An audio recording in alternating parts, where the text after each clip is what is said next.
Odorizzi versus Bloomfield School District. I'm rather curious. I don't imagine anyone does, but if you're an old lawyer and you're watching a 1L stumble through explaining nonsense to you, I have a question. Did they cover this case in the 90s, in the 80s, in the 70s, whatever? I'm curious if this particular case would have been avoided because of its content. For those who are not aware, this case is about a gay man who, well, gets caught being gay in a time where it wasn't appropriate. It wasn't legal. I don't really think appropriate is the right word. I think it wasn't legal. And obviously ends up having to quit over this.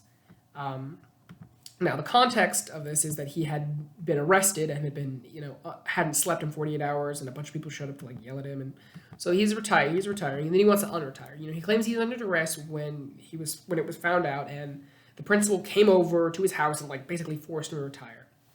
And duress is unlawful confinement of a person, their relatives, or the property, which causes them to consent to something through fear.